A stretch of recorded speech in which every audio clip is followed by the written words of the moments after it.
Design Recipes, everyone. I'm Cathy Hobbs.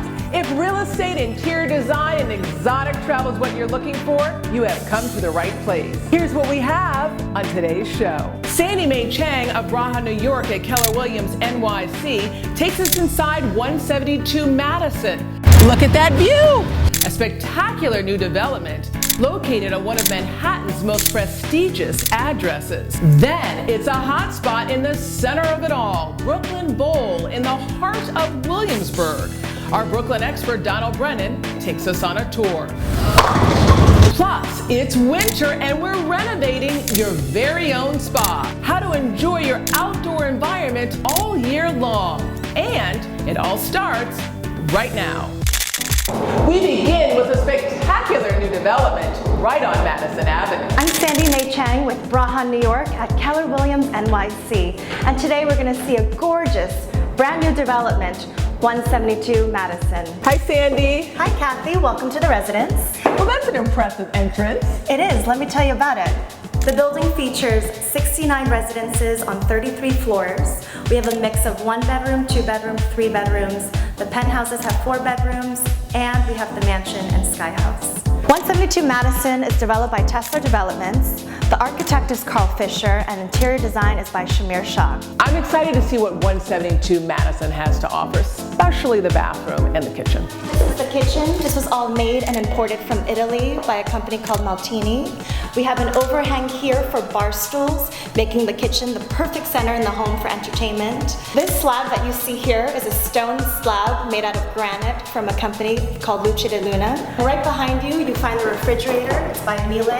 We have a full fridge and this freezer here. Very nice. Here we have a 26-bottle wine refrigerator. And moving back here, we have the gas range and oven brought to you by Miele. And here we have the microwave and dishwasher from Miele. So what is all this? I'm looking at these finishes here. I mean, this is absolutely gorgeous. What are these? Yes, Cathy. So this kitchen is actually the wood color scheme. We also have this option in the white. This features the white granite countertop, the white mosaic tile backsplash, and the white lacquer cabinet. So we've talked about the kitchen. I'd love to see some bathrooms. Yes, the bathrooms are the perfect place here for relaxation.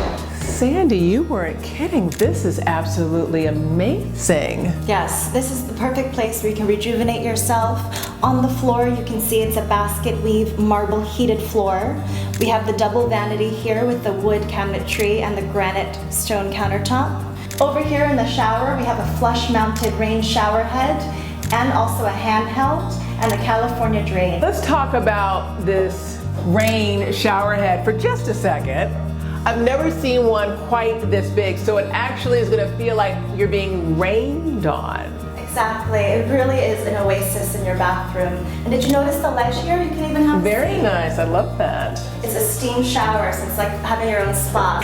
And this tub, that sure is yummy. And over here on the walls, we have a black mosaic stone tile and a white quartz tile, making this bathroom completely visually stunning. The secondary bathroom features stone tiles on the floor. On the walls, we have a white ceramic tile and a black ansex tile. In the shower, we have a rain shower head and shower controls by Kohler. And on the countertops is black granite.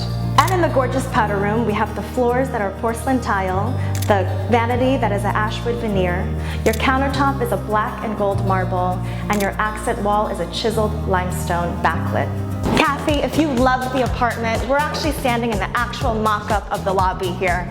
Luxury and opulence yet again. We're talking full-time doorman, concierge. Yes, full-time doorman, front desk, and concierge by Abigail Michaels. Cathy, I'd like to show you the amenities of 172 Madison. Here in the cellar, we have the children's playroom, as well as the residence lounge. And in the sub-cellar, we have a 67-foot lap pool. And here you have a yoga room and dance studio. And we have a gym here with all these free weights and the latest technology. Really love the amenities. When you talk about Manhattan luxury, that's what you have come to expect. I also know that there are some unique residences inside the building. Yes, let's begin with the mansion. The mansion is located on the 3rd floor. It is a full floor residence. It features a 50-foot private lap pool. It has 4 bedrooms and a sprawling roof deck. So what is this Sky House all about? So Cathy, the Sky House is 5,000 square feet interior and 3,000 square feet exterior. It's a sprawling 3-story home featuring your own private glass staircase and private glass elevator. All the details in here. I think that seeing these renderings really brings it to life, to really understand just the opulence that is going to be in place with these residences. That's gorgeous. This is a wine cellar inside the residence? Yes, this is your own private wine bar in addition to a full eat-in kitchen. What is this? Your own private veranda? Yes, Cathy, you have a 3,000 square feet exterior roof deck, which also features a 38-foot private pool and a glass wall jacuzzi. I've seen a lot when it comes to Manhattan real estate, and this really is something that is a standout. Cathy, now that you've seen our apartments, including the mansion and Sky House, let me show you how this home can be smart as well. You can control all of your lighting, your entertainment, your sound, and your music. So let me show you how this works. So you could go over here and let's say, for example, the kitchen under cabinet. I could easily turn that on and off right from my iPad. Brilliant. Cathy, I would love to show you the site. Love to see it. Sandy, being inside the building, I can really see how it's taking shape. This is someone's actual apartment, and oh my goodness, look at that view. Yes, this is actually, every apartment has a corner view, and right here you can see we're facing the Chrysler building. Sandy, I have to say I have truly enjoyed touring 172 Madison, and who knew that you'd find all of this on Madison Avenue? Well, this is a great neighborhood. You're right in the Nomad District. You're right next to Flatiron as well. And historic icons like the Empire State Building and the Chrysler Building right here. We also have Madison Square Park, which is absolutely fantastic, where I like to go. This is truly spectacular. And our design recipe, mixing 2 different materials in a kitchen, such as lacquer and wood. For example, in this modern kitchen, we have lacquer cabinetry on the top and wood cabinetry on the bottom. What this does is help to create a more interesting and modern look. And don't be afraid to choose different colors. For example, we have gray lacquer cabinetry on the top and brown wood cabinetry on the bottom. Also think of contrast such as light and dark, black and white. Mixing materials in a kitchen can be not only interesting but also modern at the same time. We'll be right back.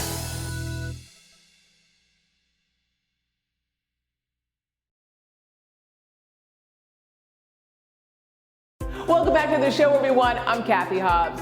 When you think of a vibrant music scene, Brooklyn probably comes to mind, but that wasn't always the case. Brooklyn Bowl, now established, was a pioneer on the music scene in Williamsburg. Our Brooklyn expert, Donald Brennan, takes us on a tour of Brooklyn Bowl. Hey, Donald. Thanks, Cathy. For years, Williamsburg was a neighborhood synonymous with abandoned factories and decay. That all changed about a decade ago, where Williamsburg now is home to hipsters, families, and thriving businesses, including a sprawling event space known as Brooklyn Bowl. By night, Brooklyn Bowl is a hip, much sought-after social scene. A 16-lane bowling alley set inside a 35,000 square foot warehouse in Williamsburg. Brooklyn Bowl boasts world-class food from popular New York mainstay Blue Ribbon and elevates the experience, with live music, including many nationally known acts. This is not your ordinary bowling alley, which is exactly what the owners of Brooklyn Bowl wanted when they opened their doors in 2009. To learn more about the vision behind Brooklyn Bowl, we want to hear from one of the men who started it all, co-founder Charlie Ryan. Hi, I'm Donald Brennan. welcome to Brooklyn Bowl, Donald. I'm Charlie Ryan. Nice to meet you, Charlie. Let me show you around. Sure. So Donald, here we are in what we call a landing pad. It's really the entry decompression zone where people check in, they kind of get their bearings, realize they can get bowling if they go over to that desk. They can sit over here, have food or drink. This is the main venue bar, and it's really the focal point because you can see the stage over there, but it's also where you can get drink. Out here at the lanes, of course, you can get great food. Our food is by our food partner, Blue Ribbon. So I'm picking up a little bit of a carnival theme here. Well, we certainly have one, and I hope we don't beat people over the head with it.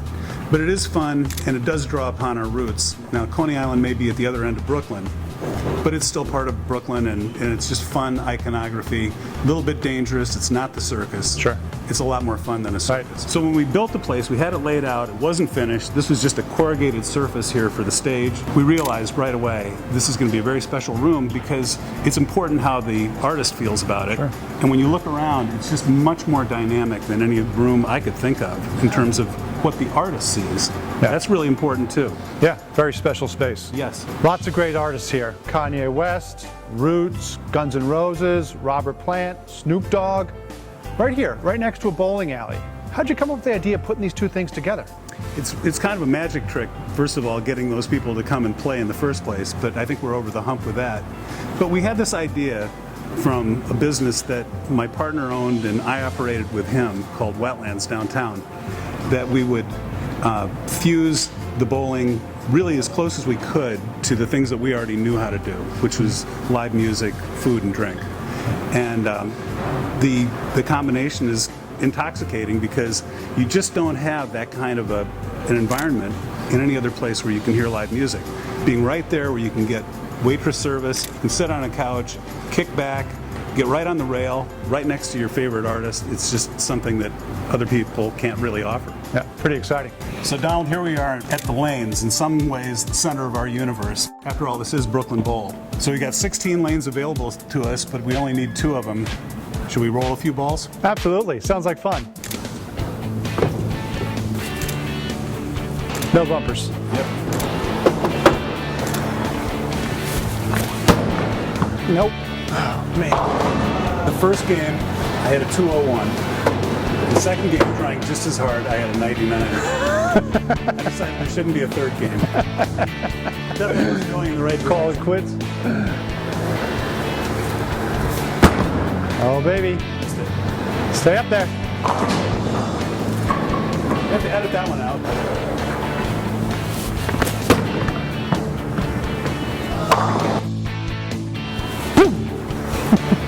15 years ago, Williamsburg would have been a less likely place for a business success story. Many factories, vibrant and thriving in the 70s and 80s, shuttered. Right for development in the late 90s, paved the way for groundbreaking entrepreneurs like Charlie Ryan and his partners at Brooklyn Bowl. What made you decide to open up Brooklyn Bowl in this part of New York City? Well, we've been looking for a long time, and we wanted to be in Brooklyn. We wanted to be in some place that was easily accessible, but we also wanted a place that was bubbling under, a place where you kind of felt the energy in terms of who was coming and going already from the subway stop and from the construction cranes. And even though it was nothing like it's become today, already at the point that we were looking around here, you could feel that it was going to happen. Just the extent to which it has exploded, I don't think anybody could have foreseen. So Brooklyn Bowl, right next to Brooklyn Brewery. What has that relationship been like for you since you guys been opened, and how has it progressed over time? Well, it's been great. I mean, we've known the guys from the Brooklyn Brewery for a long, long time. In fact, the first time I really got interested in this neighborhood was after they opened up right in this location. And I walked around the corner. This sounds like such a strange thing to say, but it is true. Walked around the corner to where our entrance is now, and something about that block really spoke to me at that time. But we go back with them for a long time, ordering beer for another location, just being friends with them. So the fact that we're right next door to them, and I understand we are their biggest end user of kegs, and we're right next door, makes for a really good friendship. Excellent. Sounds like a good symbiotic relationship you have going. Very much so. Lots of building activity right around here. What's happening? There was a major rezoning that happened in 2005, which made it okay for people to sleep here, but not to live here, right in this corridor. And so now, the old Rosenwalk Wood Tank Company over here, which was there for over 100 years, is gone. That's going to be a hotel. Behind us over here is the Williamsburg Hotel. That's going to be open in just a few months. Pretty big hotel. Off in the distance here, the Wife Hotel, which has been open 3.5 years now. And in the distance over there, another big thing. I don't even know what the name of it is, but it's a big hotel. As a matter of fact, right across the street from us, I know the developers have put together a big mass of land there. And what they end up doing with it is uncertain at this point. But they are going to do something on this kind of scale within the next couple of years. Brooklyn Bowl is no longer just in Brooklyn. You have venues now in Las Vegas and London. What's next? Well, we're building a place in Chicago. Really excited about that because that would be a lot easier to manage than some places far away as Las Vegas, and especially some places far away as London. And yes, each one of those places is called Brooklyn Bowl. Certainly have a lot ahead of you. But when it's all said and done, what would you like the legacy to be for Brooklyn Bowl and Charlie Ryan? If we can have a place here, and I think we do, where people make memories that they remember forever, to me, that's really the measuring stick of whether you did something that was worthwhile. Brooklyn Bowl almost single-handedly revitalized the Brooklyn music scene, but the chapter of this business is not yet over. Be sure to join me next month when I interview another entrepreneur who's helping reshape Brooklyn. I'm Donald Brennan of Brennan Real Estate. Up next, the pressure is on as we take on a winter renovation project just as the temperatures are starting to drop and the ground is about to freeze. Exactly what are we up to? We'll let you in on our latest renovation project coming up. Welcome back to Design Recipes, everyone. I'm Cathy Hobbs. Brr, it sure is getting cold outside. But just because the temperatures are dropping, it doesn't mean that you can't still enjoy your outdoor environment, which is why this winter, I'm taking on an outdoor renovation project, sharing tips on ways to enjoy your outdoor environment year-round. Winter is here, and we're taking on a winter renovation project in New York's Hudson Valley. Design elements like fire pits and fireplaces can create outdoor experiences that are perfect for entertaining and relaxation. But there are also plenty of other renovation projects you can do in winter. Time to bundle up as I take on probably one of my most ambitious renovation projects yet, creating an outdoor oasis literally in the middle of nature. If it's an outdoor renovation project, it can only mean one thing. Time to bring in my creative landscape design team, Pete and Adam Muroski of Native Landscapes in Pawling, New York. Hey guys. Hi Cathy, how are you? Good. You know, I love seeing you guys because it always means that we're going to do a creative project. So here's my big idea. A lot of times you can't enjoy your outdoor environment all year round, so I want to change that by adding, let's say, an outdoor spa. What do you think? Sounds nice. All right, well, let's look at some locations. Very good. All right, guys, so over here, this is what I'm thinking, like right in here. Well, Cathy, I'm not really seeing it in here. I think the grade is off. It looks a little bony. In other words, there's a lot of rock in here, which is going to mess things up. Okay. I think we're a little close to the property line, and I'd like to see you put it in a place where you're going to have a little bit more privacy. This offers a little bit more privacy. We're down a hill here. What do you think? It's a better location. It's a little closer to the woods, but I think it's still too busy. I'm hoping you have another location we can look at. I love this spot. I mean, here we have this beautiful fire pit. You have a little bit more privacy down here, and I'm wondering if somehow it could be integrated into this environment. I think you're right on line with this spot. This is a perfect location, very natural. We could bring a couple of native plants over here, give you a little bit of privacy over here, sink the spot into the ground right here, do some landscaping over here. This is the ticket right here. Locating the spot near the fire pit is really going to be dramatic and go a long way to helping to enjoy this outdoor environment year-round. Now it's just up to me to go find the perfect spa in order to make this outdoor renovation project a reality. I head to Swim King Pools and Spas in Kingston, New York, the resource for outdoor pools and spas in the Hudson Valley. Hi, I'm Cathy. Cathy, welcome to Swim King. I'm Gary.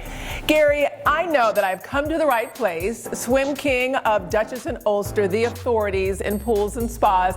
I have a job for you guys. We're doing a renovation project in which we're looking for something good quality, aesthetically beautiful, that's perfect for entertaining and relaxation. Perfect. Cathy, I have the perfect line of hot tubs for you in Dimension 1 Spas. Okay, let's see it. Dimension 1 Spas leads the industry in a lot of the newest innovation in hot tub technology. The beauty of the NeckFlex jet is, let's face it, we were not all born the same height, but the massage should start at your neck and shoulders, and that's what the NeckFlex jet is going to allow you to do. Your head is obviously going to rest on this pillow here.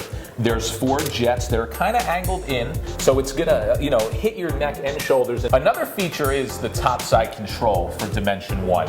Every hot tub has one, but the unique feature of the Dimension 1 Spa is it not only does your basics, jets on, jets off, lights on, lights off, but it'll tell you diagnostics with the spa. So it kind of takes the guessing out of your maintenance. It'll give you maintenance reminders. So as far as the technology involved with this Dimension 1 spa, it's almost like a smart spa. Absolutely. I love that. And I'm also seeing some other goodies here. Their LFX package, their Liquid FX package, blends lighting system with a water feature that adds a little bit of ambiance to the tub, and it's also relaxing. It's not only aesthetically pleasing, but again, the massage feature and the hydrotherapy is really the importance of a hot tub, and that's what you're getting with Dimension 1 spa. Nice, nice. Gary, I love what I'm hearing. Like a lot about what you said about all the features of Dimension 1, but I think the shape's all wrong. Okay. Where we're placing this, it's going to be right near a round fire pit. So I really think we need to see some curves here. You know what, Kathy? I got the perfect spa for you. Okay. Follow me. Kathy, this is the Amore Bay by Dimension 1. This is absolutely spectacular. This is exactly what I'm looking for. I mean, I love the round, curved front, and then all these curves in here. I love to hear about Amore Bay. This tub has 62 jets, so they are going to be placed exactly where you want to feel them for hydrotherapy. The two captain's chairs are really unique in the fact that it's a his and her captain's chair. One is actually a little deeper than the other, so it's offering two separate massages. Nice. It's obviously a free-form design, and that's one of the brilliance of the Bay collection, is it's not your everyday round or square hot tub. So I think this is absolutely the perfect choice. I do think you guys need to come to the site though. Perfect. My brother Greg and my brother Dennis are our install experts. They'd be more than happy to come out and do a site inspection with you and see what we got to do next.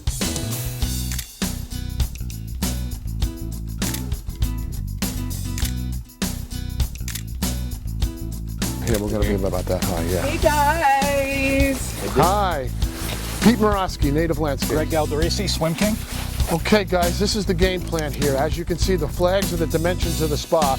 We want to set the spa in the grade a little bit, about 30 inches, so we're going to have to clear all this out, and this is going to be our final grade right here. Easily we can come in and scoop this out, put a bed of baby item 4 down, and make our level platform. So everyone likes this location?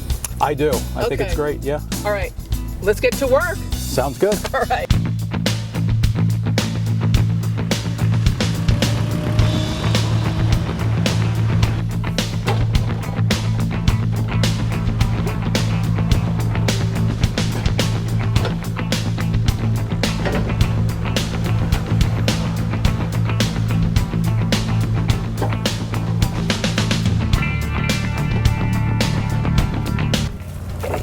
Literally, this is going to be the spa right here, right? This is it. This is our pad. We're starting to take shape of the Amore Bay with enough of a grade that we're going to leave some room for the landscapers to come in and build their wall. That's going to be a big part of the project. In this area, this is going to be roughly our grade, Okay. and then we're going to build up with about 18 inches of item 4. Okay.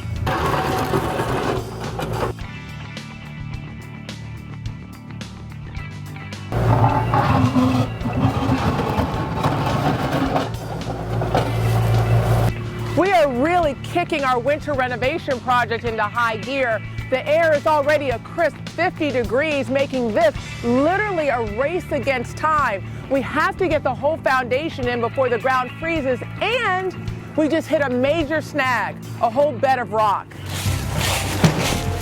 There are a couple of options here. We could bang it out with a jackhammer, which doesn't make any sense. It's going to bring the cost way too high. Yeah. But what we'll do is we'll just set the tub a little bit higher. This is almost like having a stone base. Exactly, a stone right. base, and as you know, it'll never move through the frost. Okay, that's it. Just level what you got.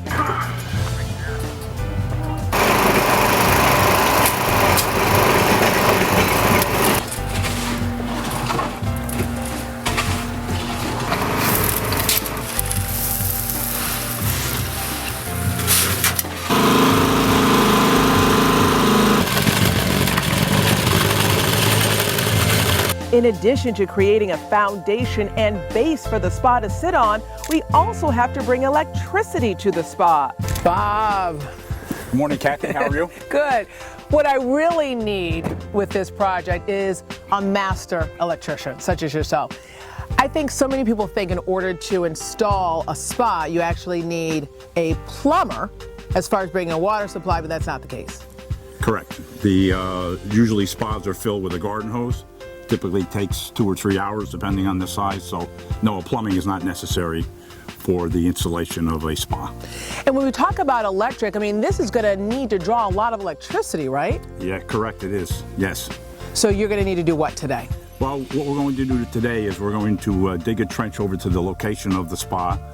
We're going to install some underground PVC conduit, and then we're going to pull some wire through that conduit to hook up to the spa.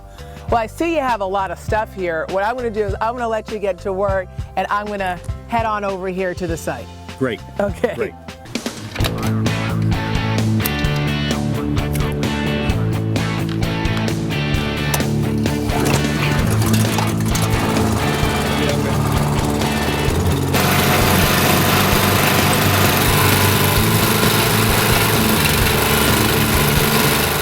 You have been hard at work, and your job is essentially done right now. Tell me what you did. We just finished up trenching with our ditch witch machine. We dug a trench. We put the 1-inch PVC in the trench. It's in the close proximity of where the spa is going to be located.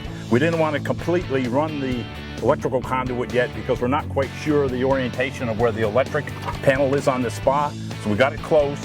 So when the spa arrives, we can hand dig and finish the conduit run into the spa, and at that time we can pull our electrical conductors into the spa from our disconnect on the side of the house. So this is now the pipe that's going to go directly to the spa once it's in place, and what you're going to do is you're just going to connect it in the back? Right, we're going to dig, we brought this out of the ground so we know where it is, and then when the spa gets placed, we'll dig a small trench from here over to the spa. This pipe will disappear because it'll be underground. It will connect directly to the spa, so that when the spa is installed, you won't see this conduit. It'll be hidden under the ground and in the framework of the spa. It seems like you also need a master electrician such as yourself to do this. This is not a do-it-yourself type project. It is not no, by any means, it's not a DIY project. It's no. Thank you for pointing that out, and I'm so glad you're here. My pleasure. While the folks from Swim King are creating the foundation, the creative team from Native Landscapes is on a quest. So we got Swim King over here doing their thing. What is Native Landscapes up to? Well, the vision for this spa is to match the stone to the fire pit, so we're looking for stone in the woods right now. For that retaining wall? Yes. Yeah, so we're looking for rocks right here because these match that fire pit, the natural stone of the area. I love the idea of the natural aspect that this is going to create in the design. Yeah, you want your landscape to blend in with the environment so it doesn't stick out. Talk about some of this stone. I just like all the variations in here. Yeah, it has the browns, the grays, the texture. It's got a little moss on the edge. It looks real nice. I think this is going to look really nice when you talk about making it blend seamlessly with the environment. Yeah, we're going to extend it around the spa so it looks like a pond right in the garden. I like that. It's going to look nice. Yeah. So this is it, Pete. This is our footprint for our spa. And they did a great job, Kathy. It's level, it's ready to go. So what's next? So now we're going to bring the stone in, and here we have to put a 3-foot retaining wall. Remember, we're doing the retaining wall a little bit higher than the grade right here, because when the water comes down, we want it to flow around the wall and not so much through the wall. With the preparation for our outdoor spa nearly complete, it's almost time for the installation. When we come back, it's time to make this outdoor renovation project a reality. Up next.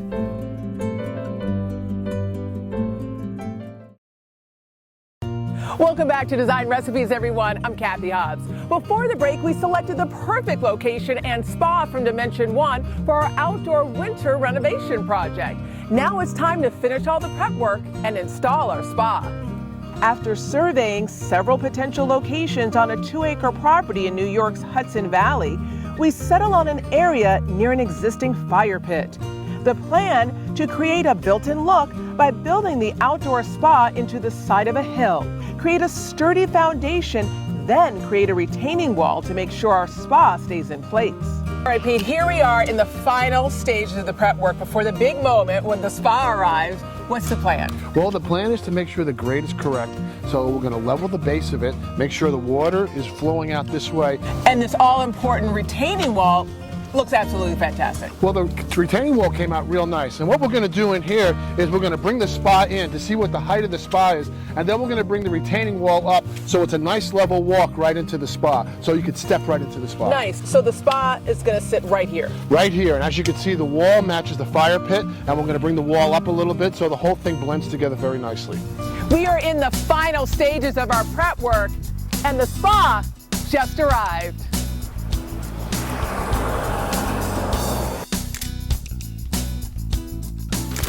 One, two, three.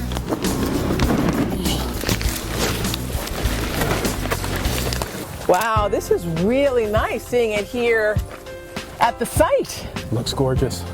I love the design choice of having the gray here and the gray marble here. I think it's really going to blend nicely with the stone and the natural Perfect environment. with the environment. Definitely. Really nice. So now we're just going to get it set into this nook. We're going to make sure it's level, and we're ready to go.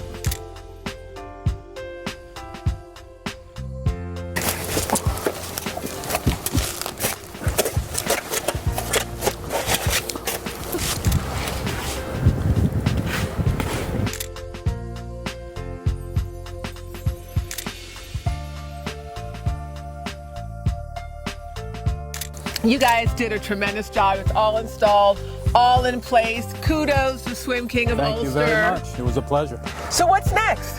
Just fill the spa up, get in it, and enjoy it. Well, you guys did a great job. Thank you so much. Kathy. It's our pleasure.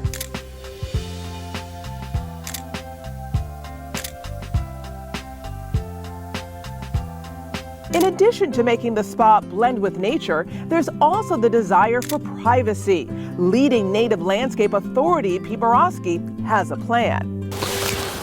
Kathy, let me take you over here. You really take me back in the woods now. So what's back here? Well, we got these lovely white pines, and this is one of those natural properties where we're lucky enough to have a few of these pines growing naturally. Now, as you can see, these are young trees. These are the mother trees behind it, and the pine cones come down out of the trees, and they've reseeded themselves right here and created this beautiful little grove of pine trees that are literally growing too close to one another. And then if we separate them a little bit, some of the new ones we'll use up front, and some of the old ones we'll leave back here, and they can grow into big majestic trees just like the ones behind us. What's your plan for these little pine trees? Well, the little pine trees we're going to bring out in front of the spa to give us a little bit more privacy. So essentially you're going to transplant these pine trees from nature. And this is a great time of year to do that because the trees are dormant, there's a lot of water in the ground, and they should take great this time of year.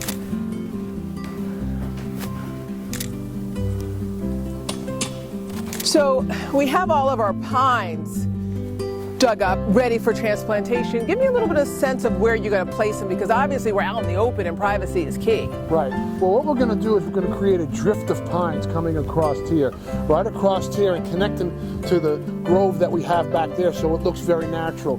Once again, we're going to screen it from the road, screen it from the driveway, and just create a little staggered look right through here. And eventually they'll grow and they'll widen and it'll create a living screen, so to speak, between here and the driveway. And by screen, you mean privacy, so it's literally going to be a natural screen with the pine trees.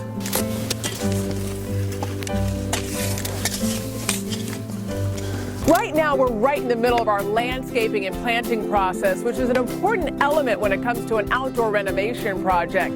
Outdoor environments that are barren and bare aren't very attractive. Here, we're going to use what's known as native landscaping.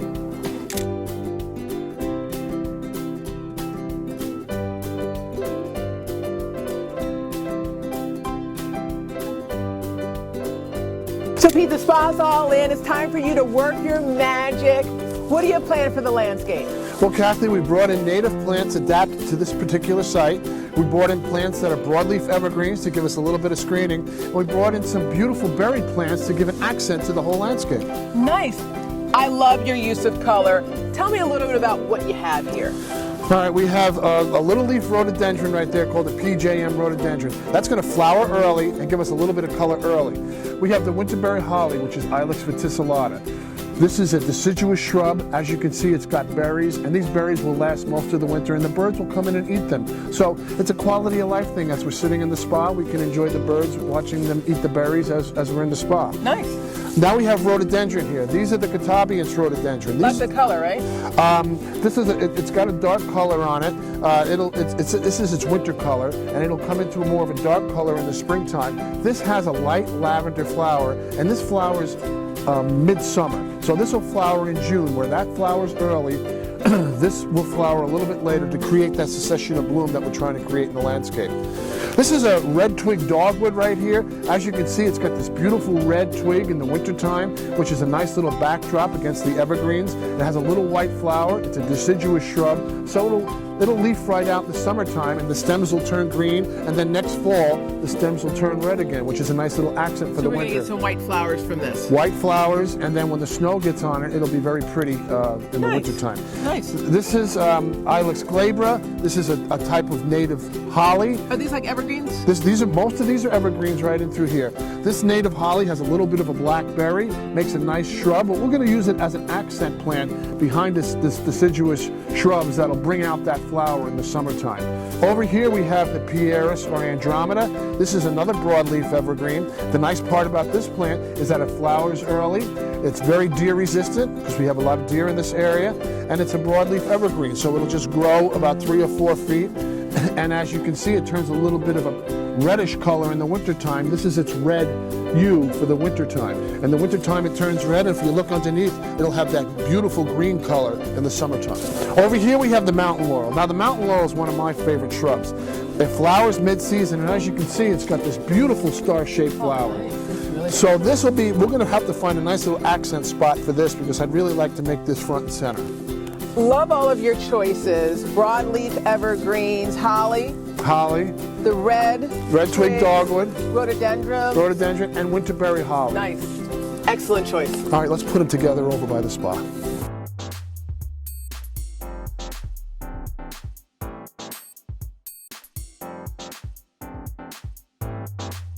In the meantime, our master electrician is adding an important and functional element, landscape lighting. This spa may very well be used at night, which is why lighting is so important. And when we talk about the hardwired lighting that you have right here, you can't just put it on the surface, right? That's correct, Kathy. What we had to do was we had to dig a trench all the way around through this area over to the house where we're going to get our electric from. And then we're just going to run a conduit and some low voltage wiring in for the light so that actually you could use this spa at any time of the night because it's well lit, and for safety reasons it's always good to have lights to light your way to the spa. And I really love how you did dig this trench, so once it's covered, it's going to be completely invisible. You're just going to see beautiful lighting. You'll see the lights and you won't even know I was here. An important outdoor renovation tip is to keep in mind how you're going to use the space, both during the day and at night. Here, landscape lighting is important not only because of aesthetic reasons, but also because of safety.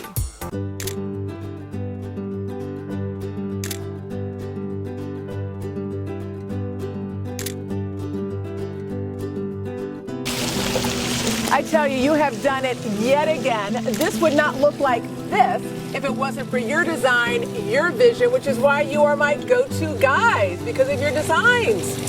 Yeah, it turned out really nice. The vision we had for the stone wall and the spa fit right into that with the path coming right out of the fire pit. It's really great. And how it blends with the fire pit, the spa, the stone wall, bringing it up to grade, all the wonderful plants. Thanks, Kathy. It was a great project. I mean, fantastic. I mean, the one thing you don't want is just this big box. And that's what we don't have here. We have something that blends seamlessly into the environment, which is why you guys are so fantastic. Yeah. This 8-person Amore-based spa from Dimension One, the leader in outdoor spas, is intended to be grand in order to mimic a pond in this natural environment. From planning, site selection to choosing the perfect spa, this winter outdoor renovation project has come full circle. A very special thank you to Dimension One. Their Amore-based spa looks perfect in this natural outdoor environment. Now, perhaps it's time for me to have an outfit transformation and test it out for myself. Well, that does it for this edition of Design Recipes. I'm interior designer Cathy Hobbs. Remember that you can watch full episodes anytime at pix11.com/design recipes, and be sure to follow us on Instagram and Twitter. See you next time.